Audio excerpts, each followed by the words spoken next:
Masacres, torturas, violaciones y secuestros. La lista de atrocidades que se atribuyen a Rusia es larga. Además, el ejército ruso bombardea la infraestructura civil. Muchos ucranianos están sin agua, sin electricidad en estos momentos, corren el riesgo de morir congelados. Hospitales destruidos que trabajan al límite, centrales nucleares en peligro. ¿Se trata de crímenes de guerra o son los daños colaterales de un conflicto bélico? En A Fondo nos preguntamos, ¿con sus ataques a la población civil, es Rusia un estado terrorista?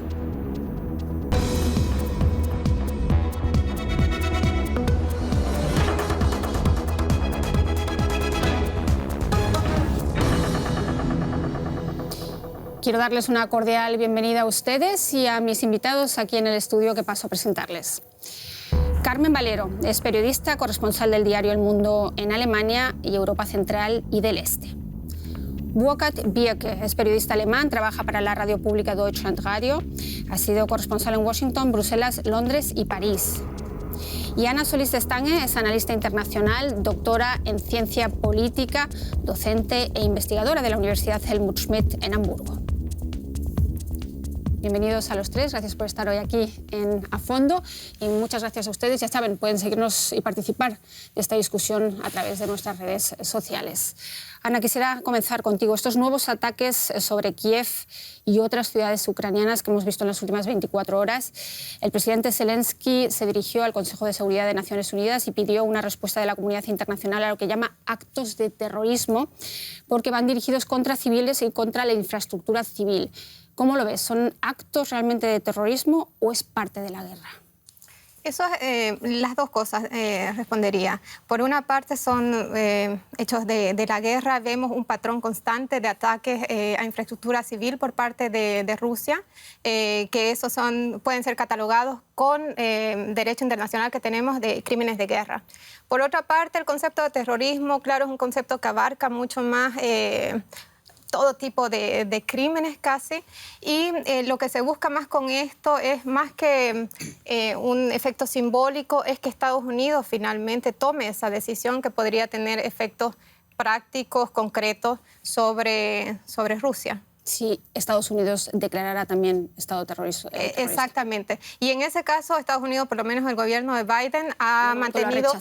Sí, porque eso significa, no es una cuestión solo simbólica, sino que significa cerrar realmente los canales diplomáticos y las posibilidades de negociar. Luego entramos más a fondo en lo que significaría realmente eso, qué repercusiones tendría, pero volvamos a esos ataques sobre las infraestructuras civiles que la ONU, evidentemente, Carmen, demanda que se ponga fin a esos ataques que están afectando directamente a la población civil. ¿Cómo lo ves? ¿Qué pretende Rusia con estos ataques? Hemos visto 5 oleadas de ataques después de la represalia por el bombardeo del puente que une Crimea con Rusia. ¿Doblegar la moral de los ucranianos, obligarlos a negociar? ¿Cómo lo ves tú? Bueno, yo creo que evidentemente quiere doblegar la voluntad de los ucranianos, quiere reforzar sus posiciones de cara a una eventual negociación y quiere, de alguna manera, no perder la guerra, que yo sí le llamo guerra y no actos de terrorismo, que son dos conceptos bastante difíciles, bastante diferentes. Y volviendo, si me permites, a lo que decía anteriormente, o sea, en una guerra evidentemente se producen ataques a infraestructuras civiles, como estamos viendo en Ucrania. Eso, de acuerdo al derecho internacional humanitario, está cubierto por las convenciones de Ginebra. Y esa cobertura legal va mucho más allá a lo que es un acto de terrorismo. Un acto de terrorismo puede estar evidentemente provocado por grupos o subgrupos o agentes de un Estado en un país, en el propio país o en otro. Pero yo creo que lo que estamos viendo en Ucrania no es terrorismo, sino es una guerra pura y dura. Y para eso se aplican las convenciones de Ginebra con los protocolos adicionales. Y me parece una decisión con mucho simbolismo política, pero casi contraproducente, que la Comisión, que el Parlamento Europeo en este caso, esté poniendo esa bandera de humo para, de alguna manera, porque en el fondo desvía el foco del problema. Rusia está cometiendo crímenes de guerra de acuerdo al derecho internacional humanitario.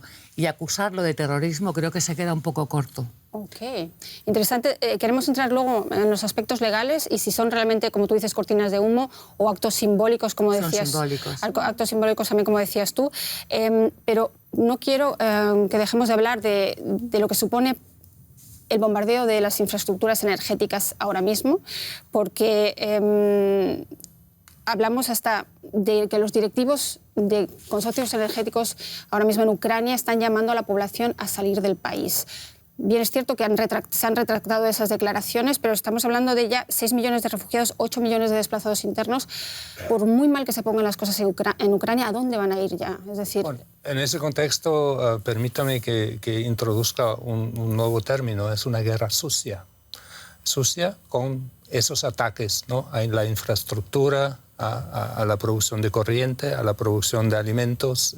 Es una guerra sucia y lo que quiere Putin es una seña de lo desesperado que es con las pérdidas en el campo de batalla, porque en el campo de batalla él ha perdido terreno y él ha perdido fuerza. Las tropas han perdido muchas vidas también. Entonces él está practicando una guerra sucia. Y la pregunta es, ¿hasta cuándo la puede llevar? Porque aparentemente los drones que han comprado en Irán, ¿no?, los drones asesinos, pues se le están acabando también. Y la tecnología occidental también se le está acabando. Pero la meta debe ser de realmente vaciar Ucrania, de hacer flujos de refugiados que también causan mucho problema mucha desestabilización en el resto del país. de Europa también. Y claro, ahora estamos en invierno, la gente necesita calentarse, la gente necesita comer y todo eso, las condiciones de vida son inhumanas. Lo que dijo el alcalde de Kiev, Klitschko, que va a ser el peor invierno para Ucrania desde la Segunda Guerra Mundial. Entonces, mi contrapregunta sería, ¿de qué les sirve llevar la iniciativa ahora mismo en el campo de batalla a Ucrania si el 50% de sus infraestructuras energéticas están destrozadas y, como dices, van a pasar un invierno terrible? Es decir, ese suministro de armas que recibe de Occidente, el llevar la iniciativa en el campo de batalla, ¿hasta qué punto les sirve realmente a Ucrania? A mí me parece terquedad del presidente Zelensky. Él debería acceder a unas negociaciones, a un cese el fuego, aunque él cree que en ese tiempo Rusia se va a reesforzar, pero él tiene que proteger, como presidente tiene el deber de proteger a su población. Y cada día que pase y se destruye más la infraestructura, hospitales, plantas energéticas y todo, más va a sufrir su población. Y eso no lo debería permitir. Él debería buscar un cese del fuego con ayuda internacional. Pues con la llegada del invierno, ya lo escuchamos, lo dice Burker, lo dicen los expertos, la guerra se ralentiza. Ahora más que nunca puede hablarse de una guerra de desgaste en la que el ejército ruso quiere doblegar el espíritu ucraniano a través del hambre y del frío. Y de otra serie de atrocidades, muchas de ellas documentadas. Vean. Una lista de brutalidades que va en aumento. Según investigadores de la ONU, cada vez hay más indicios de atrocidades rusas en Ucrania. Torturas, violencia sexual, ejecuciones y fosas comunes en lugares como Bucha. Escenarios de actos criminales. Según informaciones de Amnistía Internacional, Moscú habría secuestrado también a civiles ucranianos, entre ellos incluso niños separados de sus padres para ser dados en adopción en Rusia. Además, muchos ven en los bombardeos sobre infraestructura crítica en Ucrania un ataque dirigido a la población civil y, por tanto, un crimen de guerra. Muchas personas podrían morir de frío este invierno. En vista de estas graves acusaciones, crecen los llamados a declarar a Rusia como Estado terrorista, algo que el Parlamento Europeo aprobó esta misma semana.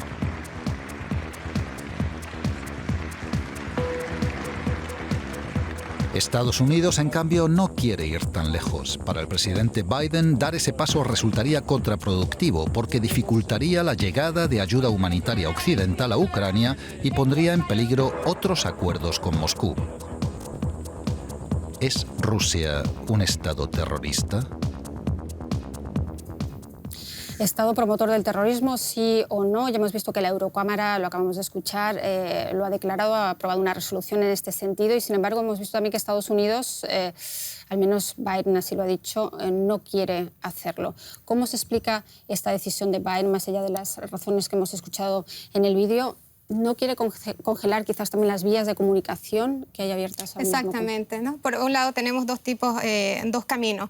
Por una parte, realmente reforzar todo lo que es el combate militar, pero por otra parte dejar los canales diplomáticos para llegar a un cese al fuego. Y eso me parece muy inteligente de parte del Departamento de Estado de Estados Unidos, que es quien tiene que declarar a este Estado como promotor del terrorismo, los cuales claramente se han limitado a decir que no. ¿Por qué? Porque eso limita no solamente a Estados Unidos, sino a los terceros países de exportar armas, cierra los canales diplomáticos de negociación, quita la inmunidad de los diplomáticos. O sea, tiene un sinfín de consecuencias que sería, y Rusia también lo ha dicho, eso sería ya el punto final, ¿no? Sería claramente, allí se entraría simplemente a una larga guerra, más de lo que ahora se espera.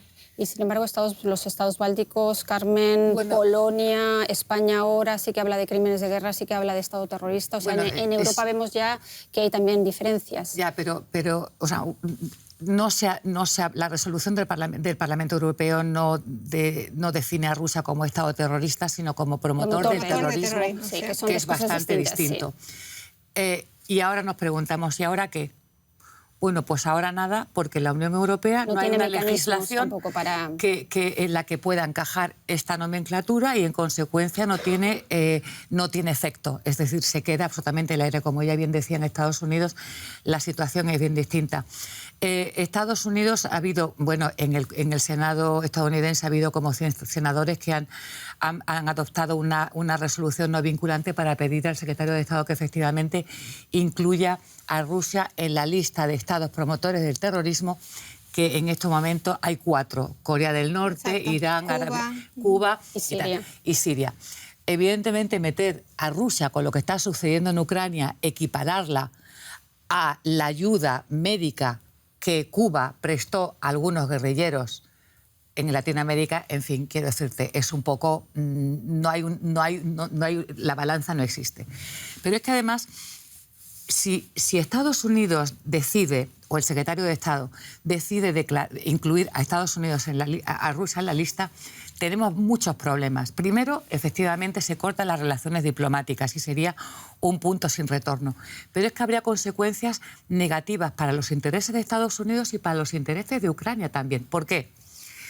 ¿Por qué? Pues porque... ¿Por qué insisten tanto Zelensky? Bueno, a Zelensky le interesa porque, lógicamente, tiene que mantener... ¿Quiere más ayuda militar? No es por ayuda militar porque no existiría. Vamos a ver, si Estados Unidos incluye a Rusia en la lista, tendría que haber más sanciones, pero las sanciones están saturadas porque hay todo tipo de sanciones. Segundo, el personal diplomático se retira y eso significa que se deja de protección legal, digamos, a toda el equipo de inteligencia estadounidense que trabaja en Moscú, y la inteligencia en estos momentos es vital. Segundo, al haber sanciones se pueden hacer sanciones de segunda ronda, es decir, países que negocian con Rusia y no directamente con Estados Unidos. Tercero, se abre la posibilidad, o cuarto, se abre la posibilidad de que los nacionales estadounidenses y funcionarios del gobierno reclamen ante los tribunales estadounidenses indemnización por los daños provocados en Rusia. ¿Eso qué significa? Significa que se puede abrir a una oleada de demandas en las que los nacionales estadounidenses pueden pedir daños y perjuicios a Rusia con cargo a los fondos congelados. ¿Eso qué significa? Que si se pagan indemnizaciones con cargo a los fondos congelados en Estados Unidos, esos fondos, que en principio podrían ir a Ucrania, desaparecen. Y no solamente eso, sino que es que además, si se cortan las relaciones diplomáticas y se incluye a Rusia en este listado, ¿qué es lo que sucede con todo el dinero que Estados Unidos ha prestado a Rusia a través del sistema financiero internacional? Con un Estado de terrorista, las deudas se saldan. Es decir, sería una decisión evidentemente muy equivocada. Mucho más compleja. Carmen, una razón mucho más obvia también no olvidemos lo que ha hecho Estados Unidos en Irak. Yo Abu quería ir también por ahí. Sí, las hay muchas prisiones, guerras crímenes ahí contra de lesa humanidad. Claro. ¿No? Humanidad, crímenes de guerra también en Irak, en Afganistán, así. Ni Estados Unidos quiere estar en alguna lista de estados que promueven el terrorismo y no lo van a hacer con Rusia. Pero estamos en un dilema, claro, porque de hecho Rusia está practicando un terror y los ciberataques que siguieron inmediatamente la resolución del Parlamento Europeo. ¿Qué es eso? Es una especie de ciberterrorismo, también hay que verlo. De hecho, Rusia sí es un país que está practicando métodos terroristas, bueno, la guerra sucia. No, pero y la guerra híbrida. ¿Sabes lo que ocurre, escuchar? Que si fuera un patrocinador de terrorismo, tú estás obligado a nombrar los grupos o agentes del Estado que llevan a cabo esos ataques terroristas. En este caso, Los en el caso de una Wagner, guerra, por ejemplo. efectivamente, al grupo Wagner puedes hacer, Wagner, pero tú no puedes chechenos. declarar al Estado, a los militares rusos en su conjunto, al ejército ruso, claro, sí, promotor del terrorismo. Pero te iba a dar la otra razón. Sí, que Estados sí, evidentemente Unidos que por eso Estados Unidos no ha declarado prácticamente a ningún Estado terrorista. Pero yo creo que ahí todavía queda abierta tu pregunta, ¿no? Entonces, ¿por qué, si tenemos todas estas razones de por qué no es práctico llevar a ese estatus a Rusia, por qué Zelensky lo pida? Y eso te muestra, no tengo una respuesta concreta, pero eso te muestra la poca disposición que tienen ahora desde el gobierno de Ucrania para negociar. Y eso es un problema, porque para negociar necesitamos que las dos partes realmente muestren disposición, no solamente por parte de Rusia, sino también por Ucrania. Y esto muestra cierta, poca predisposición. Es curioso porque hay expertos ahora mismo que hablan de que hay una ventana negociadora y desde Estados Unidos, por lo menos Mark Milley, el jefe del Estado Mayor, decía hace un par de semanas, creo, que ni Ucrania ni Rusia podían resolver el conflicto militarmente y que era necesario negociar. Sí. Es decir, y de hecho Zelensky y Biden lo han dicho también en distintas ocasiones, que había que encontrar una salida diplomática. Es decir, ¿qué ventana negociadora sí puede haber? ¿Lo veis alguno de los tres? Yo no veo que Ucrania, a pesar de todos los avances, pueda ganar esa guerra. Ninguno de los dos países, ¿no? Miramos el resultado de la táctica sucia ahora de Rusia, ¿no? De hacer sufrir la población de Ucrania. Entonces, Ucrania no puede. No creo que pueda, con todo el armamento del occidente, reconquistar Crimea, reconquistar el Donbass y todo eso. No lo creo. Y Zelensky lo sabe. Y yo creo que lo que él quiere es la ventaja, la mejor posición para poder negociar. Pero hay que negociar. Y yo anhelo, yo rezo para que se dé un cese del fuego antes de Navidad. Porque todo el mundo está sufriendo. Estados Unidos no está sufriendo como está sufriendo Europa. Tenemos inflación. Estados Unidos la guerra le queda lejos. Dígitos aquí en Alemania. Polonia tiene 3 millones de ucranianos de refugiados. Nosotros 1 millón. Y van a crecer los flujos. Eso es una carga. ¿Y quién va a pagar la reconstrucción de Ucrania? Europa. La mejor idea que he escuchado es todos los 300 o más de 300 mil millones de dólares que están congelados de cuentas rusas por las sanciones, utilizar esas como indemnización a Ucrania. Esa es la mejor idea que he escuchado. El Kremlin lo ve fácil, aparte de bombardear infraestructuras civiles, como hemos visto en este último mes. Hoy Peskov, el portavoz del Kremlin, decía que el gobierno de Ucrania puede arreglar la situación cumpliendo las demandas rusas. Y ahí va mi próxima pregunta. ¿Puede Zelensky realmente flexibilizar tanto su postura como para no perder el apoyo de su población, aceptar la fragmentación de Ucrania? Tiene que flexibilizarlo. Hemos visto repetidamente que Zelensky ha mostrado muchas veces una postura bastante más rígida, o por lo menos en el discurso.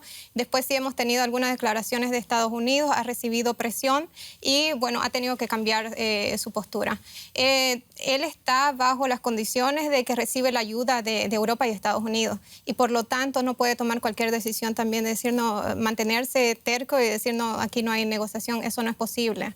Y ambos bandos saben que es necesarias las negociaciones. Por eso, por ejemplo, se está hablando actualmente de nuevamente hacer intercambio de prisioneros, ¿no? Hay ciertos canales, pero yo no veo que las negociaciones se vayan a lograr o vaya a haber un cese al fuego en diciembre o muy próximo. Esto los indica, por ejemplo, las industrias y todos los acuerdos y contratos que se están firmando para compra de municiones, para nuevos vehículos militares. Eso te muestra que la guerra está pensada que va a ser a mayor largo plazo.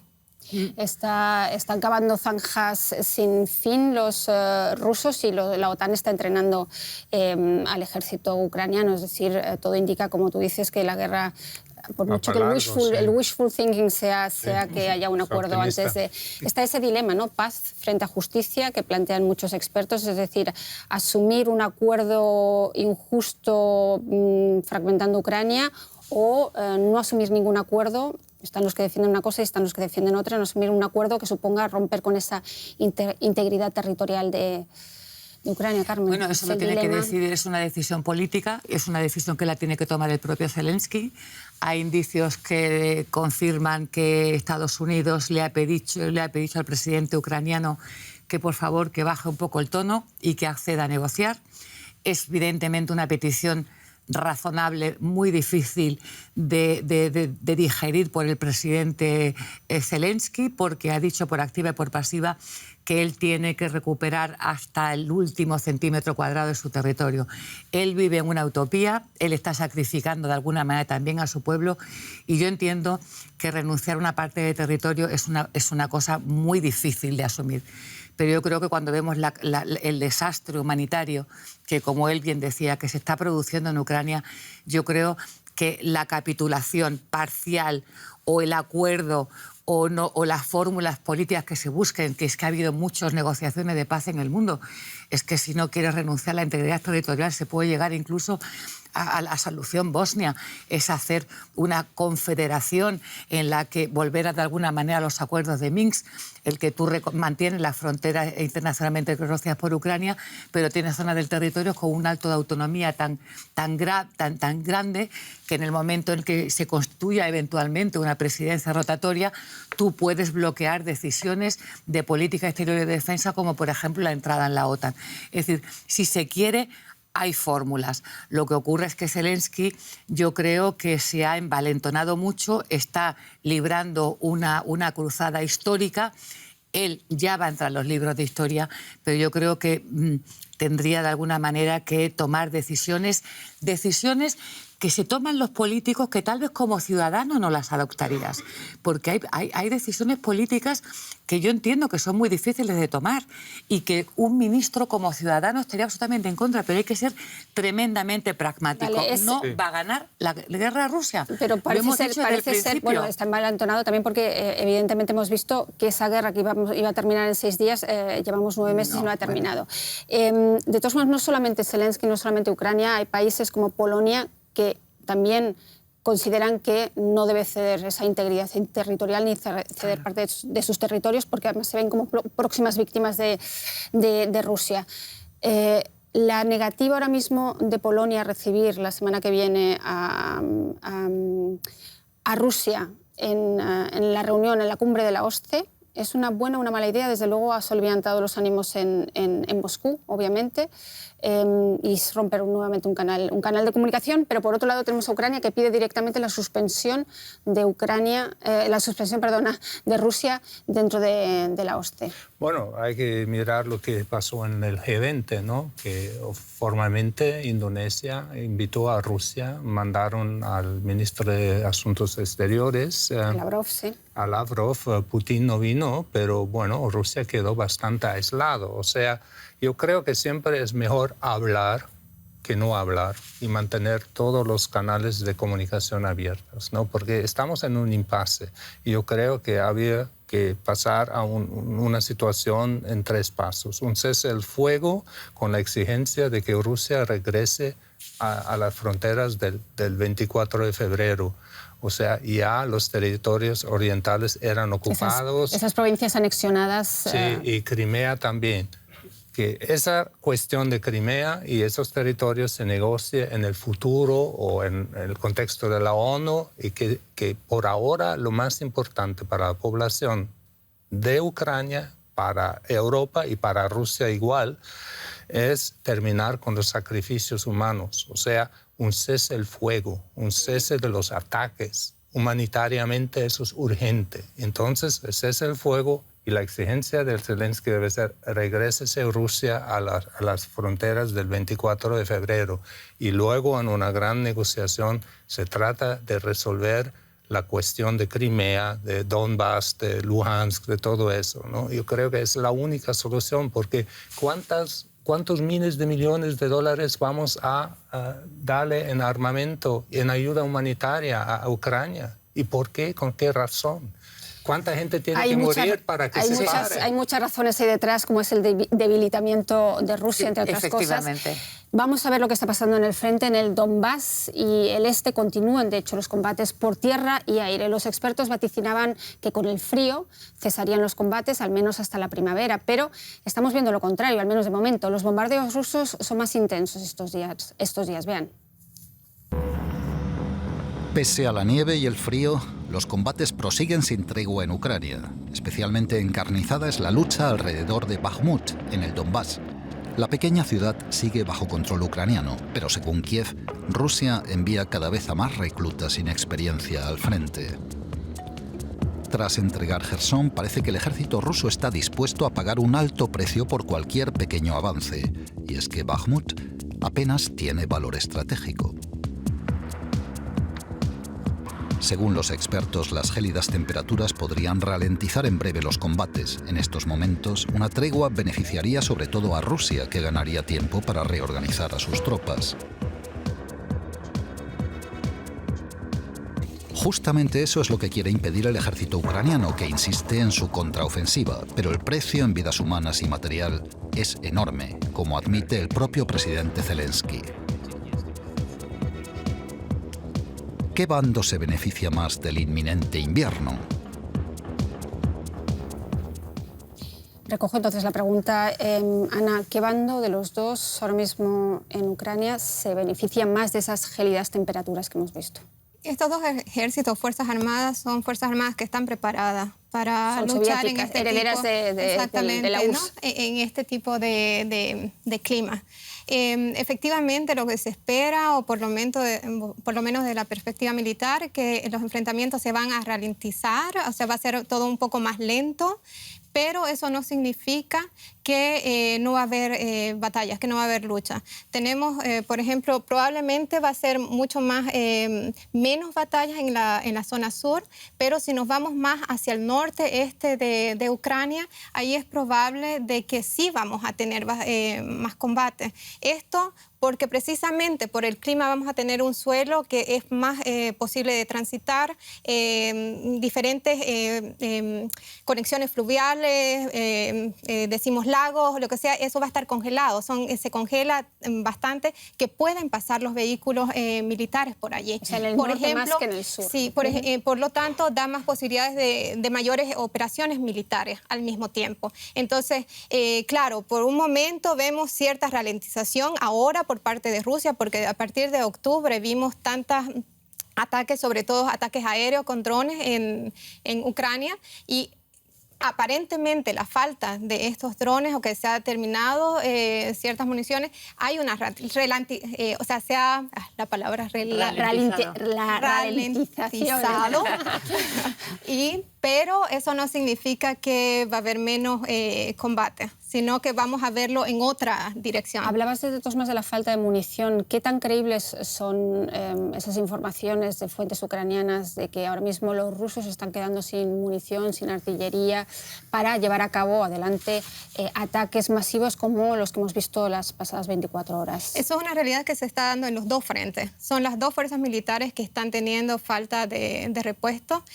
Por una parte, los rusos, sí, hay informes efectivos que han tenido lo que se llama dentro de términos militares como canibalismo, que han tenido que desmantelar ciertos vehículos militares para tener los repuestos, para que los otros sigan funcionando. Pero eso también ha acontecido con las fuerzas de Ucrania, y esto principalmente con aquellas armas o por lo menos de artillería que ha enviado Occidente, o sea, Ucrania. Y el principal, son varios problemas que ha producido esto, que no se tiene suficientes repuestos, son repuestos que tenemos que pensar que los producen empresas privadas y por lo tanto ha tenido que motivarse a estas empresas privadas para que empiecen a generar o a producir más municiones. Eso toma tiempo, eso toma inversiones y eso toma ciertos compromisos con los gobiernos de que esta guerra tiene que ser más atractiva para esas empresas productoras de municiones, por ejemplo. Después, y lo mismo con los repuestos. Después que se ha la intensificación de esas armas, no estaban preparadas para eso. Tenemos que pensar que toda la doctrina y todo, por lo tanto, armamento que se construyó de parte de la OTAN fue después de 1990, eso cambió y por lo tanto no estaban preparadas para este tipo de intensidad. Lo otro, que tenemos que los ucranianos han recibido artillería y municiones, tanto de franceses y americanos. Entonces hemos tenido artillería alemana a la cual han readaptado para utilizar municiones americanas, estadounidenses y francesas. El problema con esas es que dejan, con ese tipo de municiones que han dejado mayores residuos en este armamento o artillería alemán. Y por lo tanto, eso se ha fregado tan rápido y son malfunciones que no estaba proyectado. Porque no estaba proyectado, son artillerías que no estaban proyectadas para utilizar ese otro tipo de municiones. Y no hay repuesto. Interesante. Y el otro tema quizás en términos militares que habría que analizar para ver lo que va a pasar los próximos meses es los sistemas de defensa antiaéreos que Occidente está suministrando a Ucrania y que parece que no son tan efectivos o no tienen suficientes. Quiero decir que en estas oleadas masivas de bombardeos consiguen interceptar un 70% de los misiles, pero hay un 30% que llega a su objetivo y está siendo mortífero, lo estamos viendo. Efectivamente, o sea, él se está creando para las empresas armamentísticas. Esto Ucrania es un negocio y además es un teatro de operaciones en el que se están probando todo tipo de armamentos. O sea, en los primeros intercepciones de proyectiles y de misiles, pues los fabricantes alemanes y los franceses y los americanos estaban absolutamente felices porque la cuota de efectividad casi llegaba al 100%. Efectivamente no se puede parar, no se puede abrir un paraguas que frene la lluvia de misiles que está lanzando Rusia. Ni ahora, ni porque no sabe si va a caer en Kiev, en el norte, en el sur, en el este, en el oeste. Por eso yo coincido de alguna manera con él en el sentido de que este invierno, o sea, se van a ralentizar un tipo de operaciones militares. O sea, aquí nunca hemos asistido a un cuerpo a cuerpo y tampoco lo habrá. Pero, lógicamente, la artillería... Hay un cuerpo a cuerpo en el frente. En el frente, son muchos miles de kilómetros. Claro, son muchos miles de kilómetros. Entonces, lo que sí puede haber una operación en la que los vehículos no van a poder avanzar porque, efectivamente, el territorio está helado o hay mucha nieve, pero los ataques rusos con drones y la réplica ucraniana con drones, unos iraníes, los otros turcos, otros no sé dónde, y más los proyectiles y todos los misiles rusos que lamentablemente o afortunadamente, depende cómo se mire, siguen siendo muchos. Es decir, ahora yo creo que efectivamente lo que hay que hacer es buscar una ventana para la negociación. No sé si Estados Unidos lo va a conseguir porque, desde luego, Zelensky no está por la labor y tampoco veo ninguna señal por parte de Europa de hacer, pues eso, una especie de policía bueno, policía malo para abrir un diálogo. No, pero hay una solución muy fácil. Zelensky necesita urgente más armamento. No, Zelensky lo que... lo damos si él abre la vía a la negociación. No, pero es que eso no lleva ningún sentido. Porque, no, o sea, tú le das más armas para que negocie, no, le das más armas para que luche. Le damos cuando esté...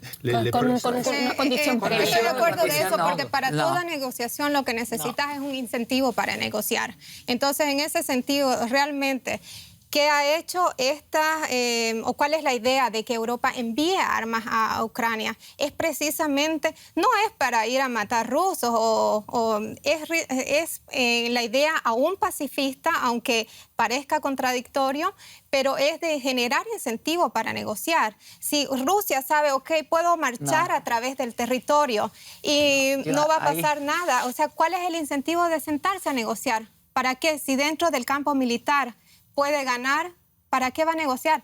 Los últimos éxitos que ha tenido el ejército ucraniano ha sido gracias a la fuerza de artillería que ha enviado Alemania, Holanda, los Haubitze, que ahora tienen problemas.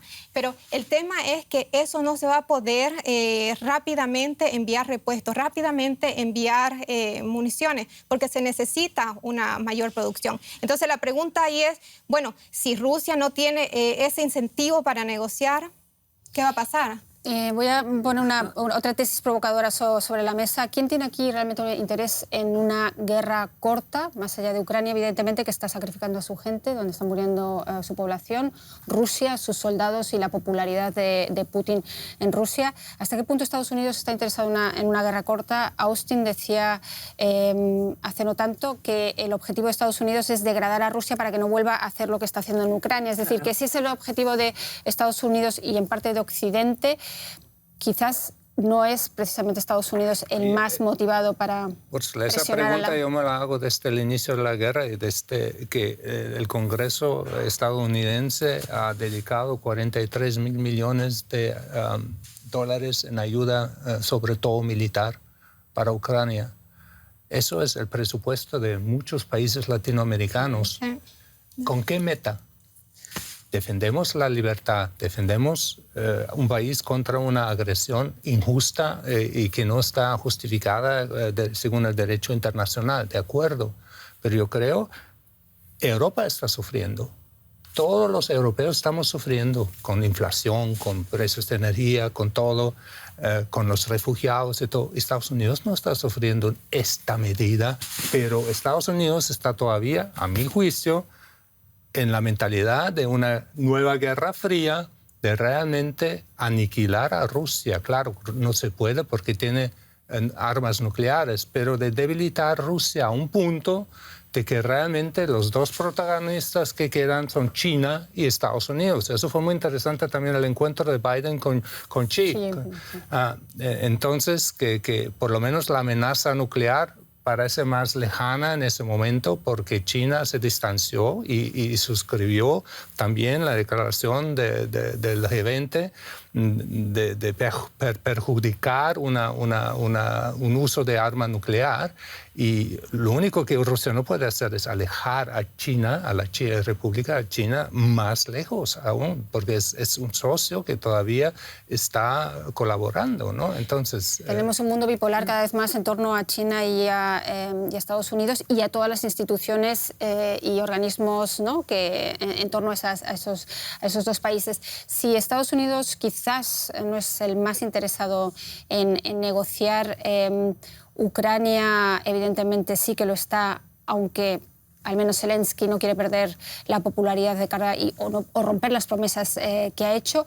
¿Qué hay de Rusia? Y te lo pregunto, Ana, porque en Rusia hemos visto que también después de esa movilización parcial ha habido una caída realmente en picado de la popularidad de Putin, por lo menos el centro Levada, que sí merece bastante credibilidad, habló de un 30% en la caída de esa popularidad. A raíz de eso frenó también esa movilización y de momento está congelada, ¿no? Necesitaría movilizar a más soldados, evidentemente, en primavera, probablemente para llevar adelante esa ofensiva. ¿Hasta qué punto Rusia no está interesado en negociar? A ver, el descontento social, eso sabemos, en Rusia ha ido aumentando. Hay cada vez más preguntas sobre, bueno, esta es una operación aunque especial. No haya ni partidos, ni periodistas, ni ONGs que puedan exteriorizarlo y canalizarlo. Exactamente, o sea, cada vez, pero vemos ya dentro de discusiones políticas, dentro de la televisión rusa, que ha habido gente, bueno, que ha dicho expertos que se han animado a decir, bueno, esto no se trata de ninguna operación especial. O sea, hay más voces que se están mostrando, aunque a esa gente le han dicho, bueno, no te vamos a volver a invitar en vivo, ¿no?, dentro de la televisión. Ahora, Rusia tenemos una cosa, los intereses de Rusia, el interés nacional, pero otra cosa, bueno, es el gobierno de Putin. O sea, está realmente, va a perder la cara, va a dejar que esta guerra acabe, no. Yo lo veo que desde ese punto de vista, ese es uno de los criterios o de los elementos que permite decir, no, la guerra va todavía para largo. Y si no es Putin, los que puedan venir después, ahora mismo la crítica dentro de Rusia viene más de los que piden que sea incluso más duro en Ucrania, ¿no? Son los euroasianistas que piden en realidad mano dura en Ucrania y recuperar realmente el imperio. Claro, es que Putin es, digamos, es la punta de un iceberg, es un sistema el que está instalado en el Kremlin. Y él desde hace 22 años. Desde hace 22 años. Entonces, lógicamente, pues el sistema como tal no va a perder sus privilegios ni el control de un país. Tampoco puede perder la hegemonía o la parte hegemónica que tiene en el pastel o en la tarta geopolítica del mundo, porque tiene armas nucleares y porque precisamente uno de los problemas de Rusia ha sido que se ha sentido maltratada o no se ha sentido realmente valorada en lo que es. De hecho, los problemas empezaron con Obama cuando definió a Rusia como una potencia regional. Sí. Y a partir de entonces ha habido muchísimos desencuentros. O sea, Rusia no va a ceder.